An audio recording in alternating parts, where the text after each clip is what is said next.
He left me standing at the terminal, 15 years old, clutching a backpack that suddenly felt heavier than my body. "Figure it out," he said. Then he turned his back and walked toward first-class check-in with his new wife and her kids, laughing as though I didn't exist. I didn't cry. I froze, because in that single shrug I understood my worth to him, disposable.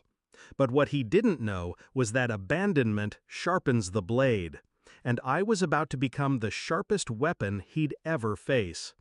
My father wasn't always cruel, at least not in ways I could name. When Mom and he divorced, he painted her as unstable, selfish, unfit. I was 8. I believed him. He fed me his narrative. She didn't care, she chose wealth over family, she left us. So I clung to him. I made myself small, obedient, desperate for his approval. But his approval had a price: obedience, silence, loyalty to him, and contempt for her. For years I paid, and still it was never enough. By the time I was a teenager, the cracks widened. The new wife arrived. With her came 2 stepbrothers who could do no wrong. Family trips became theirs, not mine. Meals, gifts, affection, doled out unevenly. I was the extra luggage he tolerated.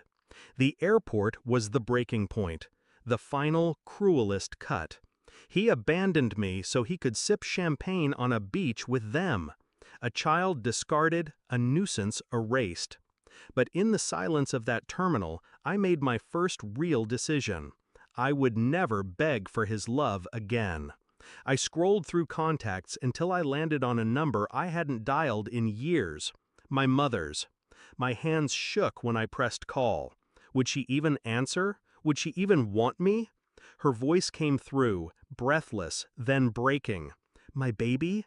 Hours later, I saw the impossible, her jet descending, sleek and private, cutting through the night sky like salvation itself.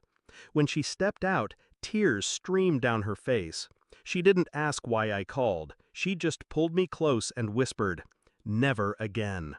That was the moment I knew who had lied to me all along, and who had been waiting in silence, ready to love me the second I reached out.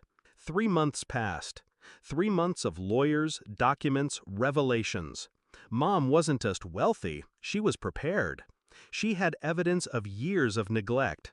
She had connections in courts my father never imagined I'd step foot in. And she had me, no longer afraid, no longer silent. Together, we built a case. Custody violations, financial exploitation, neglect, abandonment. Every lie he told about her began to collapse under the weight of truth. The day he returned from vacation, bronzed and smug, he walked into a house that no longer contained me. My room, empty. The posters, books, photos, gone. Even the bed stripped bare. Instead, a thick envelope sat waiting on his desk, stamped, legal, unmistakable. I wasn't there to see it, but I can imagine the moment. His hand tearing it open, expecting bills or junk mail. His eyes scanning the words.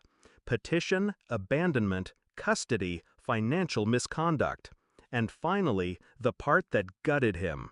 He no longer had a daughter under his roof.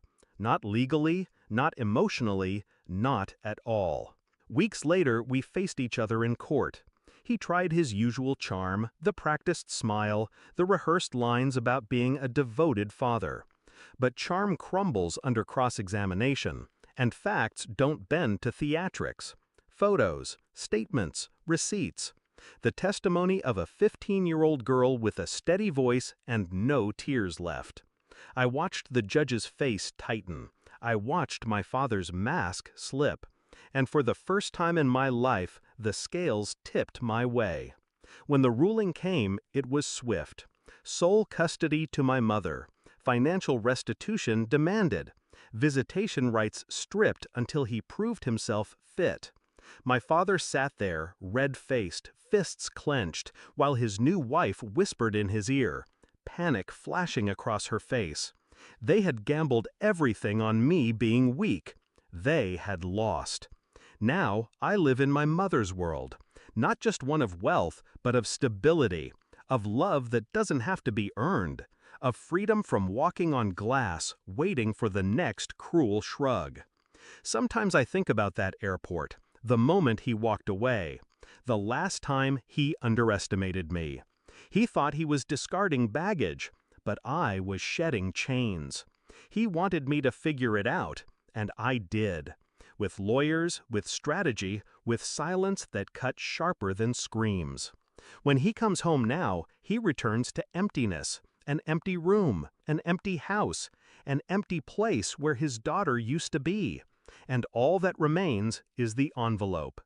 The one reminder that power shifted the moment he walked away. I don't need revenge and flames or violence. I chose the quiet kind, the kind written in ink and stamped by the courts, the kind that leaves a man with everything, except the one thing he can't replace: me.